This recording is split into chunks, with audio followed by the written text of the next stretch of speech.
All right, let's start letting folks into the webinar. My name is Chris. I'm the events coordinator, and welcome to Powerhouse Arena's virtual events. Tonight, we're very pleased to be hosting the launch of The Golden Age of the American Essay, edited by Phillip Lopate, and he'll be in conversation with Clifford Thompson. You can buy signed copies of the book at powerhousebookstores.com. The link is in the event page, and I'll post it in the chat as well. If you have any questions, you can use the Q&A function at the bottom of your screen, and Philip and Clifford will take your questions towards the end of the event. I'll introduce them now. Clifford Thompson is the author of a memoir, Twin of Blackness, the collection Love for Sale, and the novel Signifying Nothing. His essays have appeared in the Washington Post, the Wall Street Journal, and the Village Voice, among others. He is the recipient of the Whiting Award in nonfiction, and for over a dozen years served as editor of Current Biography. He has taught creative nonfiction writing at Sarah Lawrence, Columbia, and New York University, and lives in Brooklyn. Phillip Lopate is the author of the essay collections Against Joie de Vivre, Bachelorhood, and Portrait of My Body. He has also written the novels The Rug Merchant and Confessions of a Summer. Lopate is the editor of The Art of the Personal Essay and the Library of America's Writing New York, as well as the series editor of The Art of the Essay. His film criticism appears regularly in the New York Times and other publications, and he lives in Brooklyn. And I'll hand it over now. All right. Thank you, Chris. Philip, it's a pleasure to be here with you. And likewise. Thank you. Thank you. So maybe we should just begin by kind of sketching out the new project, the 3-volume anthology that you've put together, of which the second has now come out. Yes, this was the first. The glorious American Essay. Yeah. And this is the current one. Oops. The Golden Age of the American Essay. Yes. And so, you know, I had edited The Art of the Personal Essay, and it did very well over the years. And I think if I had never edited it, I wouldn't have taken on this crazy project, which is immense, basically. So somebody can't hear something. Let me see. Yeah.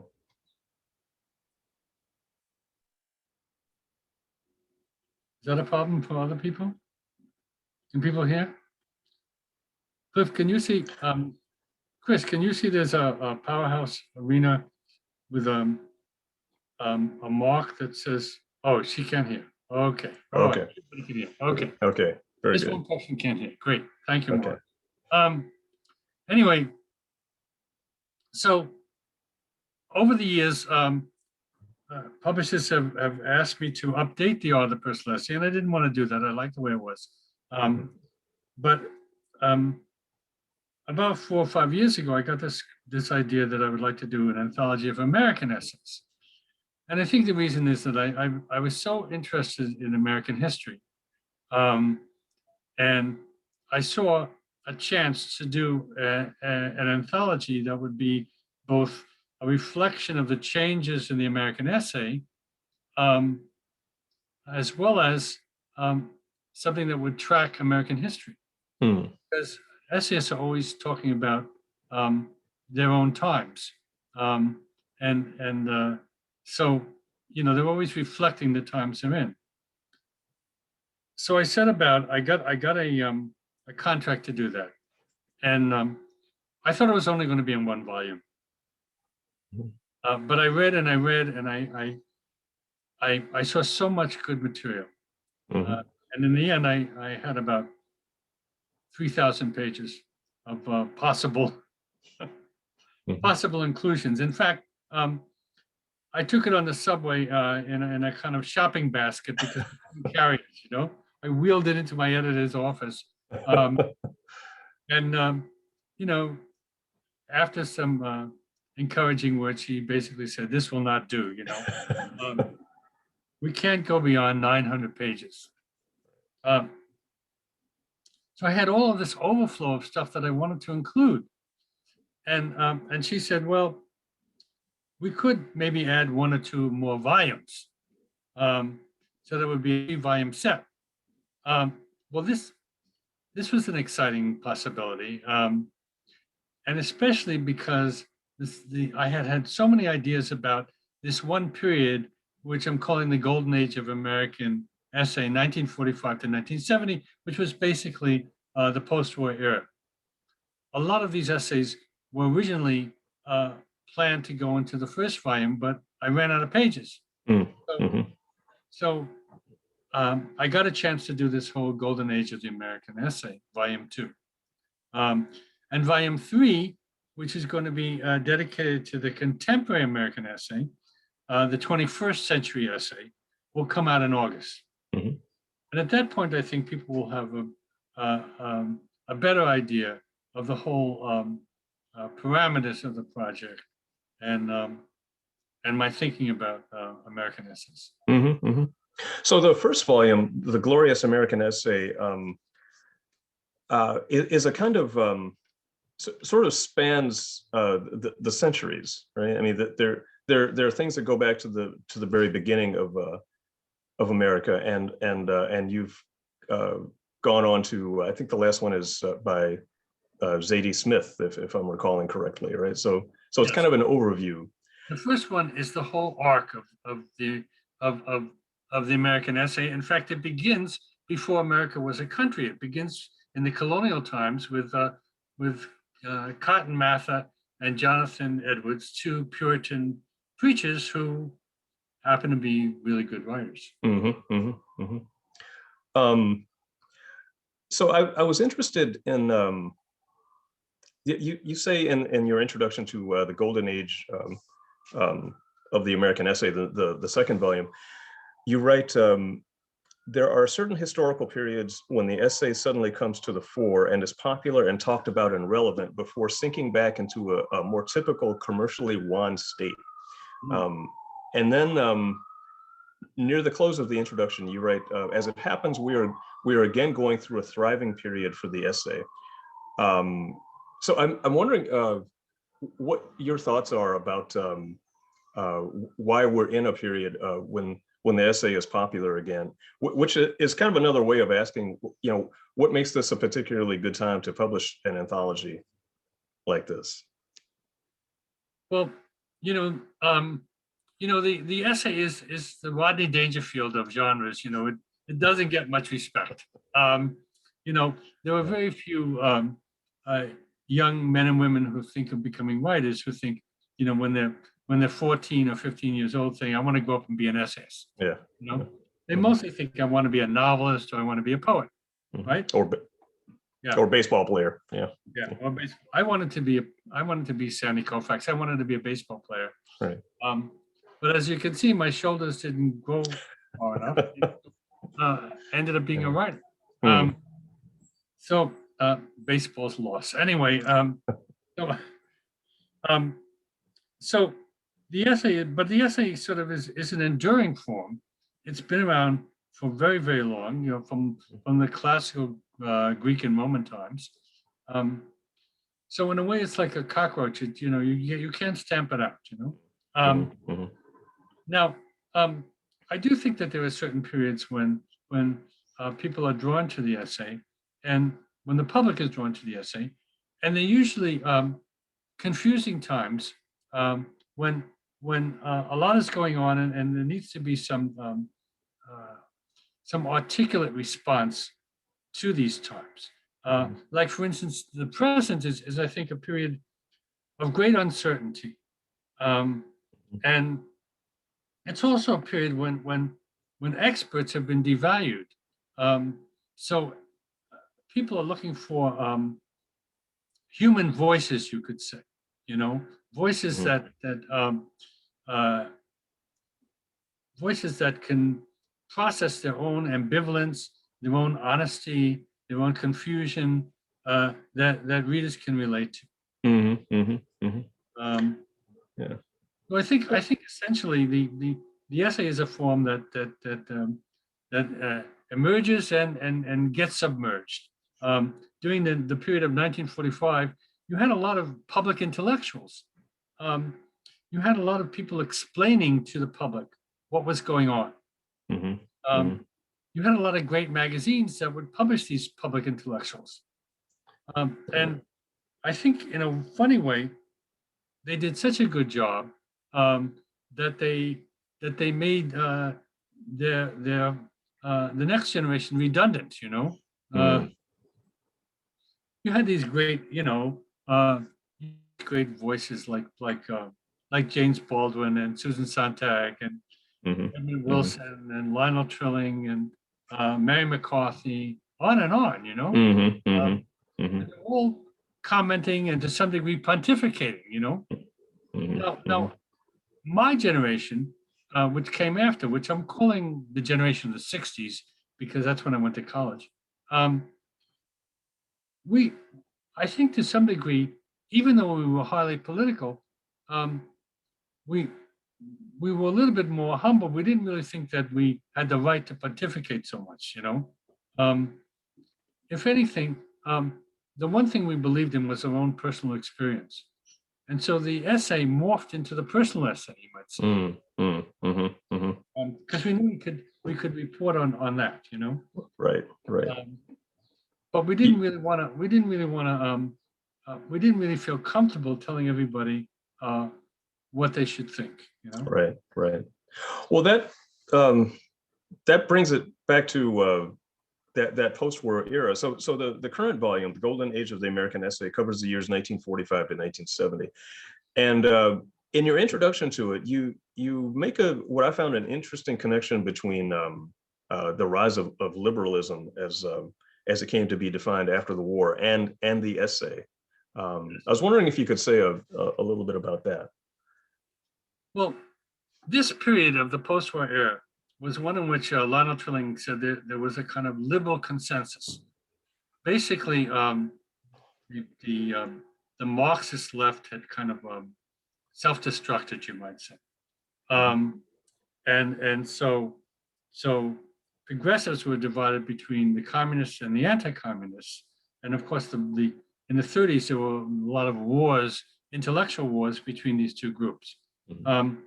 And the result was, in the end, you had a kind of liberal consensus of people saying, okay, they saw how the New Deal had kind of worked. Some people say it had saved capitalism, but essentially there was a lot of support for the New Deal and for that kind of reformist politics. And also, at the end of the war, there was this feeling that we were the opposite of the Nazis. The Nazis, they killed so many Jews, killed so many gypsies, and so on. And the U.S. was positioned as kind of a much more tolerant society. It had been united in fighting World War II, and there was an increasing awareness coming out of that war of the evils of racism and segregation.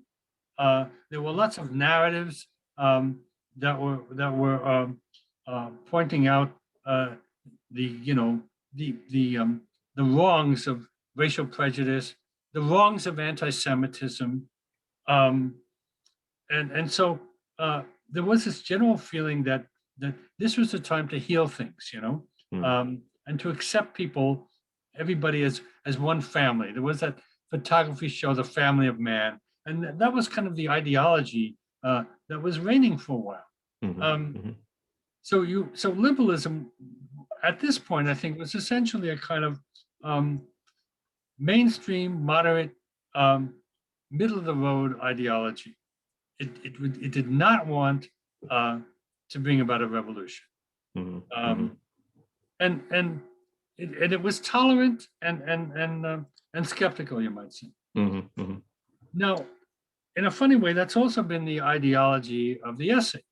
That is, the essay has always been drawn to the undogmatic, the skeptical, the thinking against oneself, and being able to to circle around a problem. So essentially, you had this coming together of liberalism and a form which supported that kind of thinking, you know? Yeah. I noticed in your first volume, The Glorious American Essay, you talked about one of the pleasures of editing that volume was you said the special delight of being able to rescue certain writers from oblivion, right, and kind of bring them to people's attention. So in the current volume, the Golden Age of the American Essay, there's some heavy hitters whose names I think most people will recognize. Edmund Wilson's in it, Baldwin, Mary McCarthy, Irving Howe, Elizabeth Hardwick, Susan Sontag, Didion. I was wondering in the current volume if there are also like people from 1945 to 1970 who you feel are lesser known, who you took pleasure in kind of bringing to people's attention. Well, I will admit that the Glorious American Essay has more unknowns, you might say, than the present volume. The Glorious American Essay has people like the wonderful nature writer Mary Austin, John J. Chapman, Randolph Bourne, and some people who were well known as essayists and have since sort of fallen off the table, like Agnes Replier and Catherine Giraud. But a similarity between the two volumes is that I kept looking for essayists who weren't just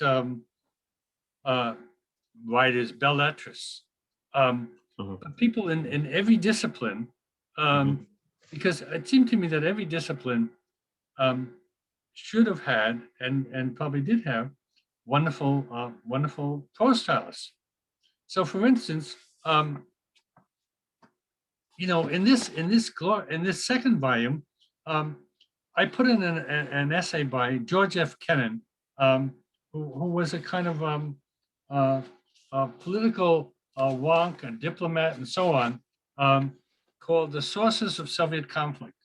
This was a very controversial essay for its time because it basically said, in 1947, you know what? The Soviets do not have our best interests in heart. So let's understand where they're coming from. Now, some people think that this essay started the Cold War. I thought it was a very influential essay, and I thought that given the role that Russia has played recently, it was a very prescient essay. Okay, so that's an example of somebody who you might not expect to be in a collection of great essays.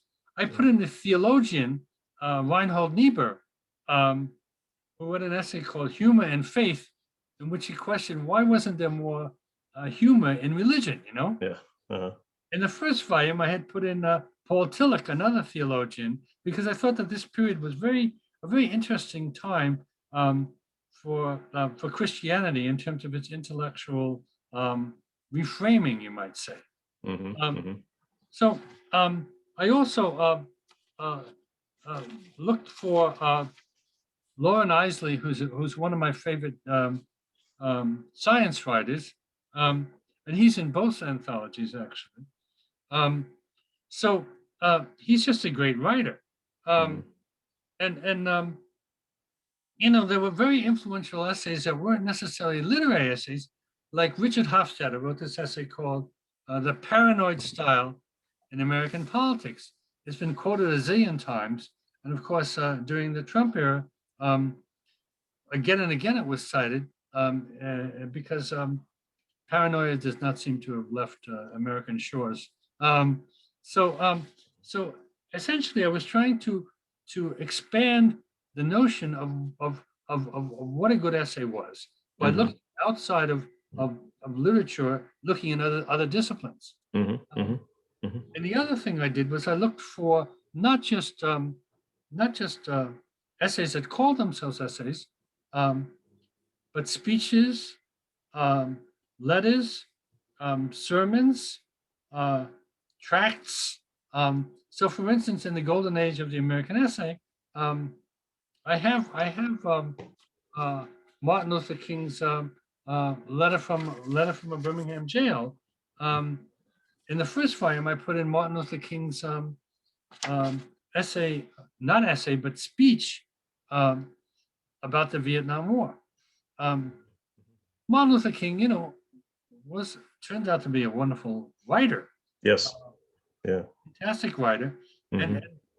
and in a funny way, a classical essayist, in that he would pose a problem, and then he would go around and around and try to look at all the arguments for and against it. Mm-hmm. So he really worked through. If you think of the essay as essentially tracking one's thoughts, Martin Luther King was really somebody who gave a lot of richness to this process. Mm-hmm. Mm-hmm.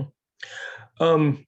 I think it was in the first volume, The Glorious American Essay, that you talked about the more modern writers being sort of in conversation with their counterparts from centuries before, and you put it something like that. I was wondering, in the current volume, The Golden Age, do you feel like the essayists are kind of in conversation with one another, not necessarily knowingly, but just in terms of how of the subjects they write about and their approaches, and like did you find, in going over the material, did you discover sort of like interesting?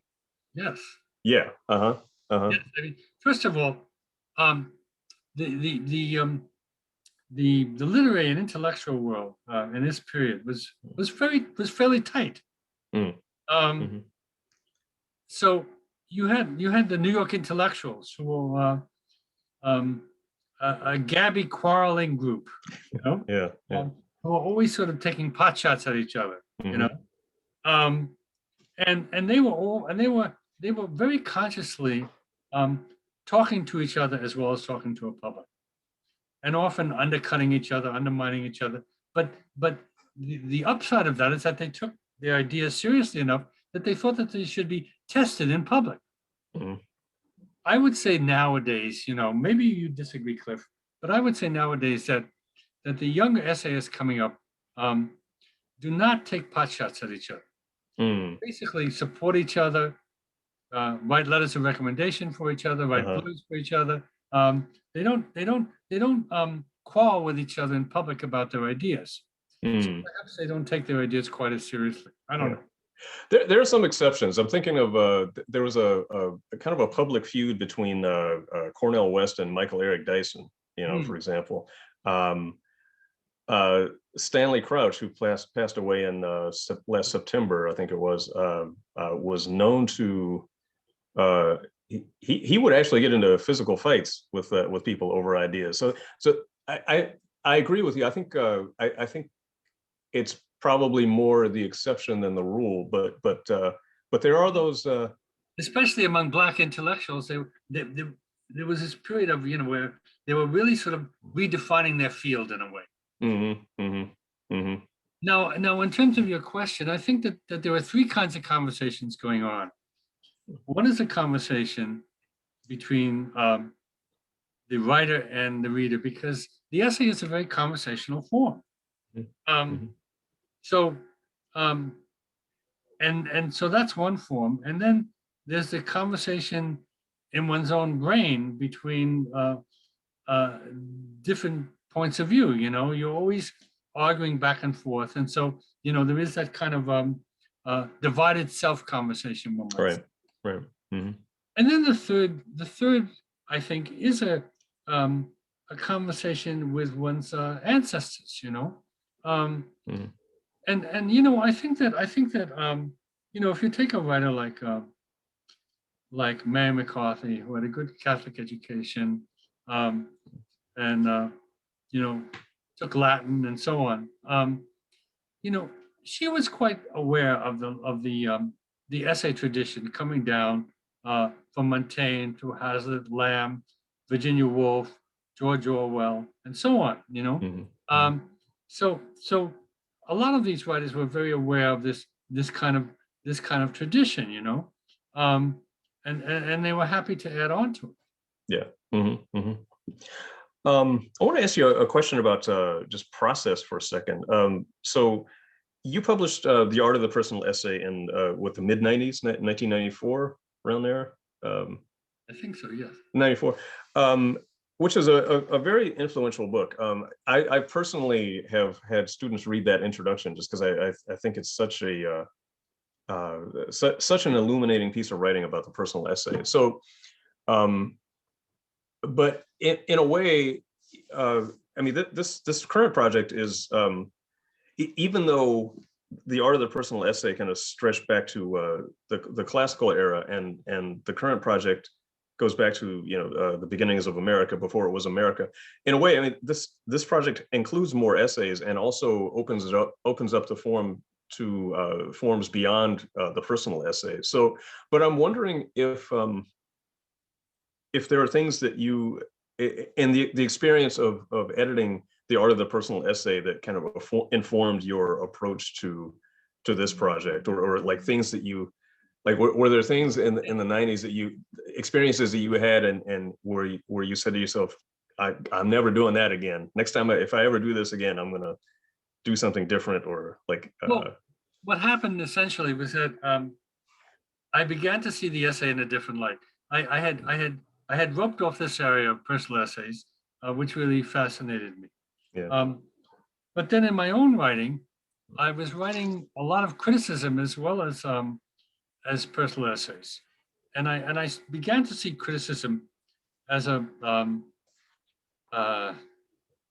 equally personal form, you might say. Mm-hmm. That is, the great critics all created a persona for themselves, So even if they never used the word I, or never wrote about their own day-to-day experiences, they still created something that was very personal. And I think for me, the change came about with my relation to Ralph Waldo Emerson, because I had not put Ralph Waldo Emerson in The Art of the Personal Essay. And then I began reading Emerson more and more, and I realized this guy is really strange. And everything he wrote was, in a way, extremely personal, though they weren't what I would have thought of earlier as personal essays. Now, of course, I had read Emerson before editing The Art of the Personal Essay, but I hadn't become addicted to Emerson. And then I also edited this anthology called American Movie Critics, and part of the idea of that anthology was that all movie criticism is a kind of personal essay, a subjective personal essay. So I began to see criticism more and more as an equally interesting and valid form of the essay as a personal essay. Yeah, got it. Now, as it's happened in the last several decades, I'm going to say ever since my anthology came out, the American essay has really become much more focused on the personal essay than it ever had been. It's become more of the personal essay. But I myself, I won't say I've moved away from the personal essay, but I began to be more and more interested in how, let's say, a lecture, a speech, can be an essay, even an academic paper, if it's well written, can be an essay. So I became much more open, and then I began to think about newspaper columns. Well, newspaper columns, there were some columnists who could do a beautiful job in just a column, and it would function like a 300-word essay.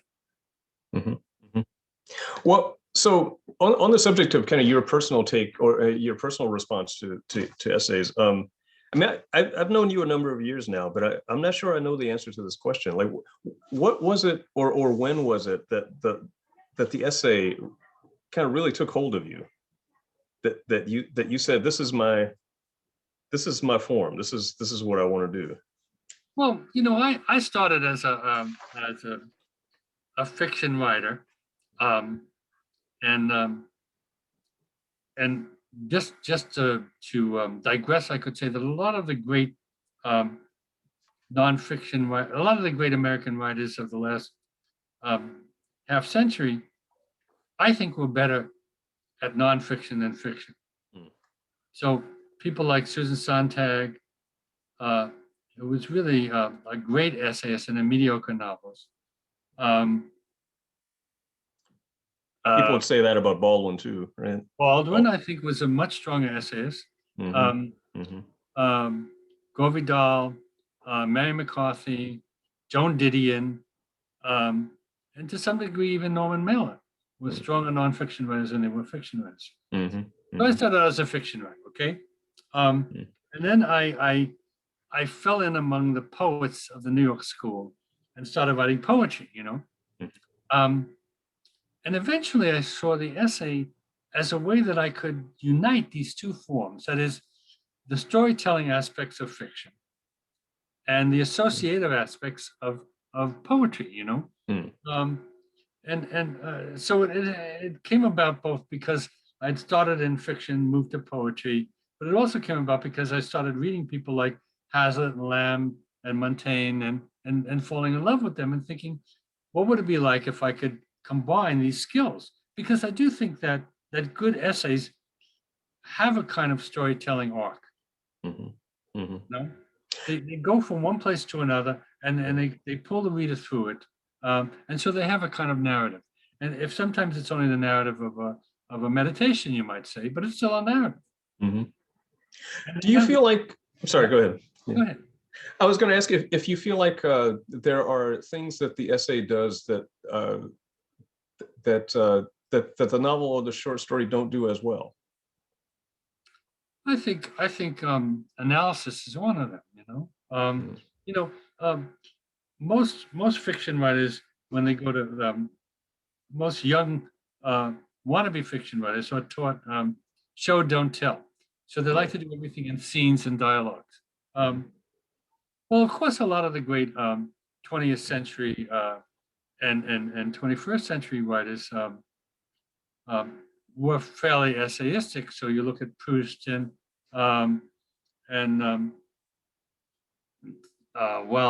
Musil and Thomas Bernhardt and Sebald and so on. I do think that essayists are less ashamed or less wary about being analytical or about summarizing, rather than doing everything in a show don't tell manner. Mm-hmm. Mm-hmm. Yes, I mean, definitely the first thing you're taught in an introductory creative writing workshop, especially a fiction workshop, is show don't tell.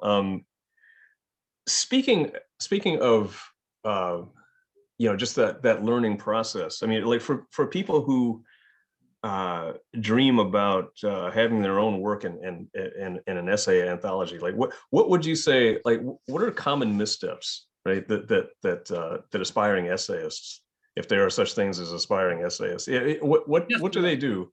Yeah. Yes. Well, I think if you're writing a personal essay, for instance, the number one thing to avoid is a kind of is self-righteousness, and framing it in such a way that you're the victim and you're more sensitive than everyone around you. You know, your parents, your siblings, and yeah. So you have to be aware of this danger, and to some degree it's an unavoidable danger, because I think that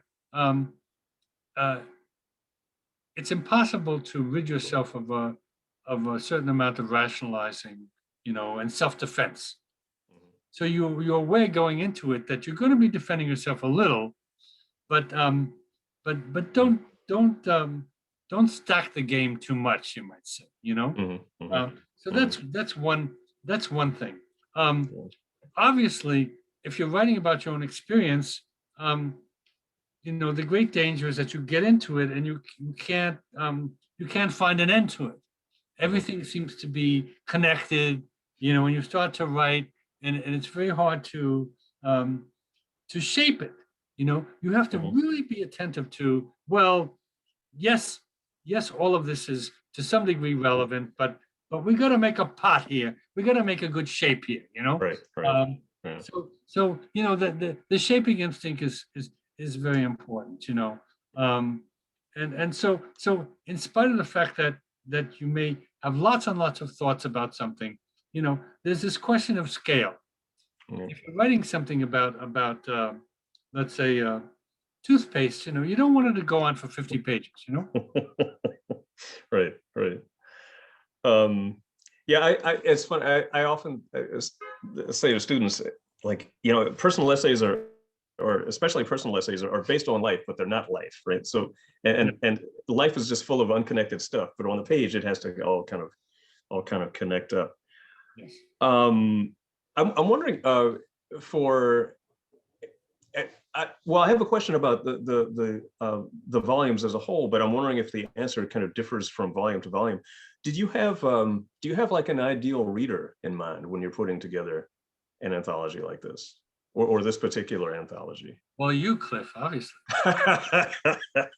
Well, if I got hit by a bus, who would who would your reader be then? My ideal reader is the Great Dead. The Great Dead. Okay. Yeah. Maybe Hazlitt or Lamb or something Okay. like Got it. that. Got it. No, I mean I'm writing from my superiors in a way. So but also another ideal reader is what Virginia Woolf called the common reader, you know. So so somebody who maybe is not a writer, you know. It's just likes to read, you know. And so you could put this book on your bedstand, and you know, nobody expects you to read all 900 pages straight through of the glorious American essay, but you can roam around in it, you know, find things you like, and and uh, and trust your taste, you might say. And one would hope, which is one of the goals of anthologies, that if you came upon an essayist that you really like, maybe one who you never thought of before, that you would then go on and read his or her books, you know. Yeah. I was just backtracking a little bit. I was thinking about your comment that the essayists from the golden age sort of took pot shots at one another more so than now, and that and that now you feel like there's a kind of a more or writers are more gentle with each other. Let's say a back scratching kind of. Okay, that's a good term. And I think certainly one huge development between then and now, not only in terms of literature, but just society as a whole, of course, is the internet, right? So, do you see an effect, or I should say, what effect do you see with the proliferation of online magazines and the fact that I mean, basically anybody can, it's kind of a do-it-yourself sort of culture, and I'm wondering what you feel has been the effect of that on the essay. Well, that's a complicated question. I would say that if you asked me that question 5 years ago, let's say, I would be much more skeptical, and I would think that that the essay was going to hell in a handbasket, and that all these blogs were kind of like verbal diarrhea, you know. And but since then, I've come to the conclusion that there were still brilliant essayists who published their work online. There are terrific bloggers, you know. There's never been a majority of essayists who are good essayists, so it's always been a minority, you know. But you have a lot of very strong essayists now, and they can shape and fashion a good essay, whether it appears in a book or it appears in online. And then I think that strangely enough, there were a lot of essayists recently who have sold a lot of books. You know, you have people Mhm. like Leslie Jameson and Megan Down, you know, and Mhm. Rebecca Solnit and Samantha Irby and so on and so on. You know, Mhm. Mhm. really they really are popular um, and give readings and people go to it. And so so I think that young people are much more receptive to the essay now, and they'll read them in books actually. You know, Mhm. Mhm. do you Mhm. think that's Mhm. true? I mean, I think 15 years ago, publishers didn't even want to put the word essay on the cover of a book, but Right. now Right. they're happy to. You know. Yeah. No, I think that's right.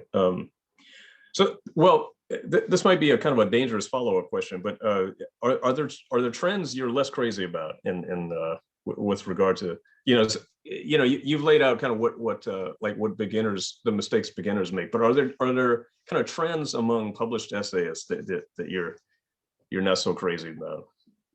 Yeah, I'm Uh, not asking you to name names, but wow. Well, okay. Um, I think that you know, in terms of identity politics, the essay turns out to be a very useful tool for different minority groups and different groups of identity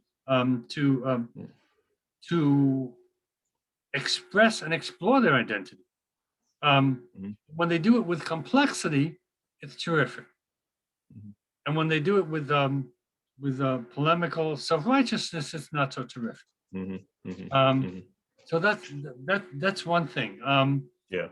Uh, and then and this is just a kind of let's say grouchy old man way of looking at things, but um, I feel like a lot of essays now just draw on popular culture and don't draw on literature. They don't talk about writers. All of their references are uh, um, to pop music and to TV shows. Mhm. Um, and so I feel a little left out. Um, Mhm. Mhm. When I'm doing Mhm. the crossword puzzle, sometimes I don't know the answer to all the pop culture questions, you know. Right. Um, Right. but I think that in terms of the essay being a kind of um, conversation that links up, you know, generations and ancestries, I regret that that a lot of essayists don't want um, to show their intellectual training. They just want to connect with readers by references to popular culture. Mhm. Mhm. Mhm. What have there been surprises for you putting these 3 volumes of this anthology together? Yeah, the major surprises. I mean, when I started putting them together, I thought I knew the field, only to discover that I had a lot of gaps. Mm. So I would read and read, you know, and Mhm. one writer would send me to another writer, um, and you know, so there were some of these people who had been hidden, who I didn't know about, you know, um, like Randolph Bourne or John J. Chapman, Mhm. uh, Mhm. and and um, and then there were, you know, there were. I also read a lot of stuff that didn't get into the anthologies, you know. Mhm. Um, I remember looking for a Native American essayist, you know, um, and eventually coming up with a few, um, you know, that, that were fairly well known, but also going through a lot of material that was essentially um, narrative and memoristic, but not essayistic. Mhm. There's a Mhm. kind of it's a kind of shadow area of what is one and what is the other. Um, but essentially, I did not hit that much pay dirt when it came to Native American essays. Mhm. Mhm. But I read a lot of them. Yeah. Yeah. So I Uh, educated myself, you know, and yeah. eventually I had this sense, rightly or wrongly, that I knew everybody who was out there. I I knew the field. Um, and if I had only had 10,000 pages, I could have put them all in. One day, right? One day, yes. One day. Fact, my editor had sometimes said, "Well, couldn't you list in the back of the book, you know, and then you know," and then we thought about maybe there could be this kind of internet link way of doing this, but essentially, it's going to die with me. What can I say? I don't know if we have time for one more question. Well, maybe I'll ask this, and then maybe it'll be time for the Q&A. In the golden age of the American essay, the new journalists come up, right? And I remember that Tom Wolfe edited an anthology called I think it was either New Journalism or the New Journalists. I forget the title. And it was, in a way, he kind of issued a call to essayists or nonfiction writers, because in his view, like novelists had either failed at or abdicated the job of sort of capturing what America was becoming, right? So I'm wondering what you think, what, like half a century later, if Wolfe's prediction or hope has been realized, do you feel like essayists have done an adequate job of kind of taking the baton from novelists when it comes to representing what America has become? Yes, I mean, I think they've done a better job. Okay. All right. I mean, one of the things to think about with the new journalists is that the essay, as it was written in the period of like the post-war era, was essentially a fairly formal and intellectual essay, and you see that even with people like Susan Sontag, and even those writers who resisted liberalism, like Irving Howe, were still writing in a fairly you might say a kind of English tradition of the essay. And then you had these kind of wild writers like Hunter Thompson and Seymour Krim and Tom Wolfe, who were kind of like trying to tear down some of that formal quality and polite quality, you might say, of the essay. I mean, even someone like James Baldwin was writing in a more formal way, but then you had this kind of gutter snipe, much more colloquial way of writing. And so I put in people like Seymour Krim and Tom Wolfe to show this change aesthetically that was occurring in the essay. That doesn't answer your question. I do think that perhaps it's easier for an essayist to comment on something that's going on now, and a little bit more awkward to put it in a novel. Right. So for instance, the Black Lives Matter movement in the contemporary volume that I'm editing, I have several reflections.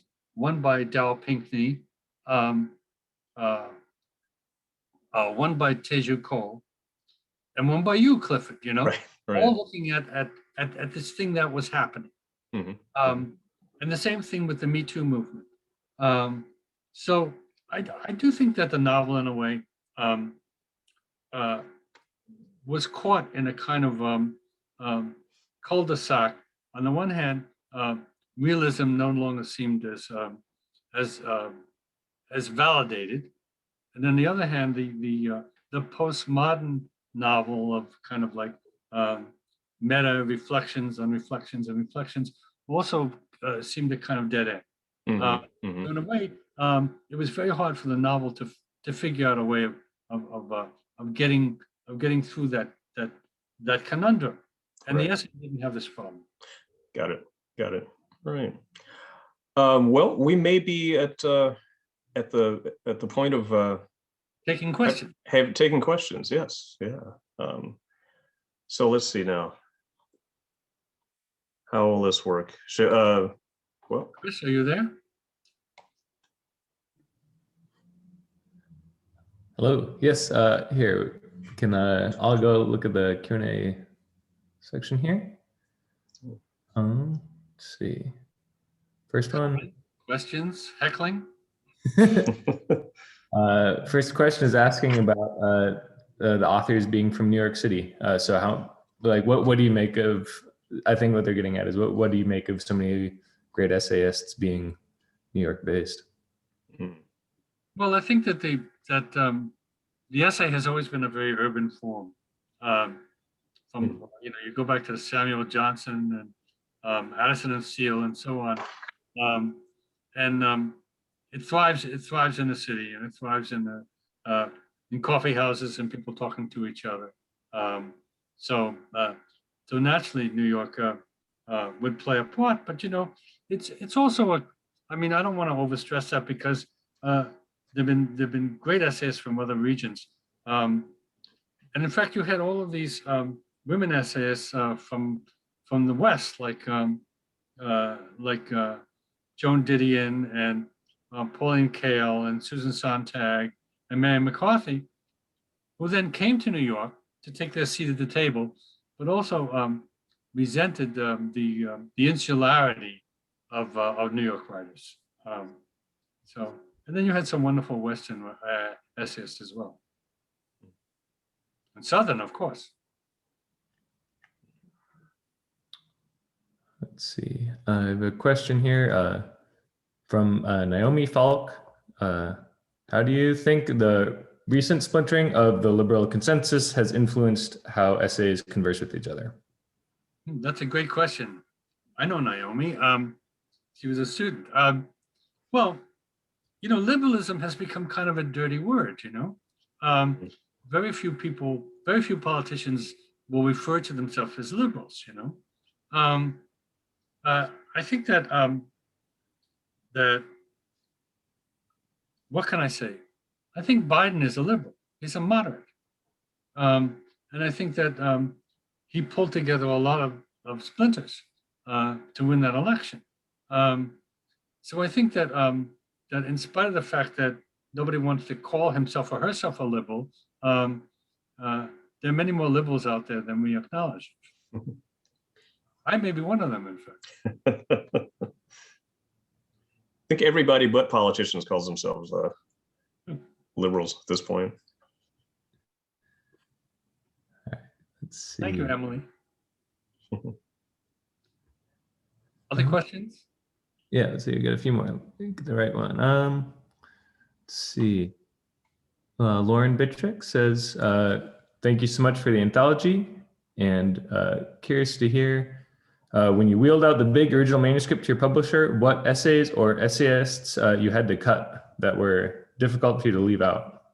Oh my gosh, that's a subject of great pain. But yeah, sometimes it just came down to page numbers. So, for instance, William Styron was a very good essayist, but in the end, I didn't have enough pages. What can I say? And I didn't want to overload it with novelists. Almost every first-rate novelist also wrote good essays. So in the golden age, I did put in Saul Bellow and Philip Roth, and probably a few others. But I didn't. I had to draw the line at some point. So you're talking about the skeletons in the closet. Let's see. So we have an anonymous attendee that asks, along the lines of the turn to the personal essay, what do you think about where the form is going next? Well, the essay is a very plastic form. It's not as rigid in some ways as a short story. It can digress more. It doesn't have to be perfect. People think of short stories as every word has to count. That's not really the case with essays. You can have some words that don't quite count. But one of the exciting ways that it's moving, I think, is into other media. So, for instance, the essay film, the graphic essay. I think that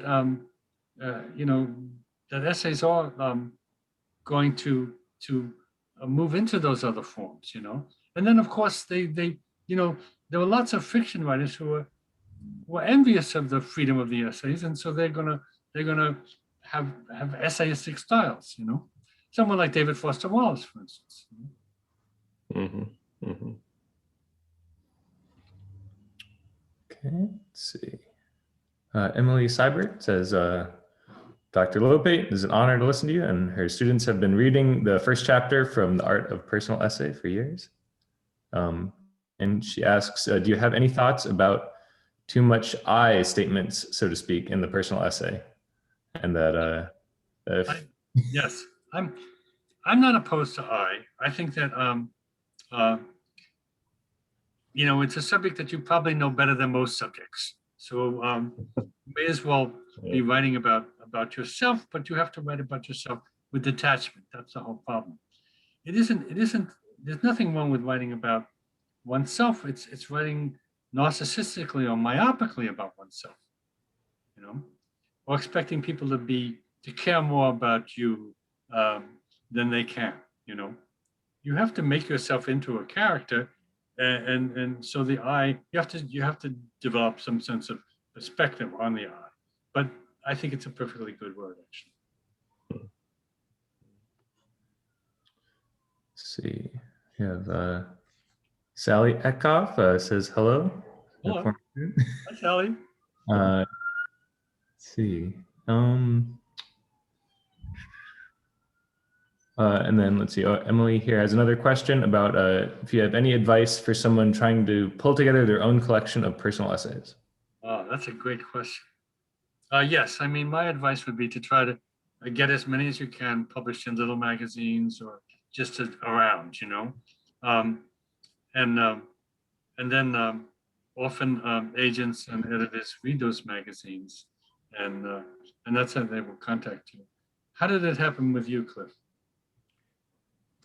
Well, there was I think when I started writing essays in the 90s and submitting them to a few places, probably most fortuitously the Three Penny Review. And so I developed a relationship with that publication, and I think kind of found my feet with that, and started thinking of myself as an essayist. I think in the process of doing that. Yeah, I had a good relationship with Wendy Lesser, the editor, but she didn't take everything, and so she kind of helped me figure out a little bit what my strengths were. So that was one thing. Yeah. I think that if you want to get your essays published in magazines, journals, you need to do some homework. You need to find out what journals are likely to respond to your kind of work, you know? Mm-hmm. Mm-hmm. Mm-hmm. You can't just send to the Atlantic and the New Yorker. You could, but you know, lots of good luck. Yes, exactly. Let's see. Right. We have time for a few more. One question from Nick who asks, as a poet, who are the best poets turned essayists? Are the best poets turned essayists? Yes. I guess maybe in reference to the novelist. Well, yes, of course. I mean, you know, Randall Jarrell was a wonderful essayist. You know, T.S. Eliot is probably one of the most influential essayists of the 20th century. Marianne Moore is a beautiful essayist, wonderful prose stylist, very quirky. So yeah, most of them have tried their hand at it, you know? Yeah. William Carlos Williams, yeah. Mm-hmm. Mm-hmm. All right, let's see. All right, so here we got one for the last one. Let's see. We have someone asking, who are your current favorite film critics or essayists, and what is a good movie that you've seen lately? what's a good movie I've seen recently? Oh my God, that's putting me on the spot. Well, this may not be the golden age of movie criticism. So many venues have closed down, that used to employ movie critics. But I like Manohla Dargis and the Times. And Jonathan Rosenbaum is still writing criticism.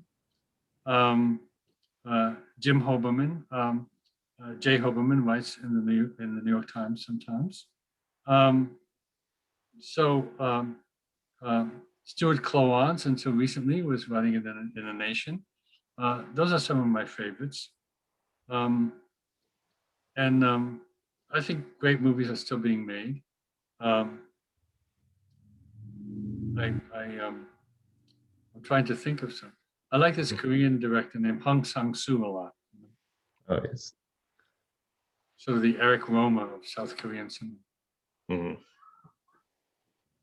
Yeah, right now, wrong then. That's my. Yes, exactly. All Okay, right. I think that's about it. Yes. I want to right. thank Chris for pulling this whole thing together. Thank you. And Cliff for being such a wonderful conversant. Thank you. I really enjoyed it. Thank you, Chris. Yeah, thank you so much, Philip, Cliff. If anybody we do have signed copies. Philip is kind enough to bring down some signed book plates. So we have signed copies at the store that you can buy, and also the link is in the chat. And if anyone missed any of the event, we'll have it on YouTube soon. All right. Terrific. All right. Take care. Take care, everybody.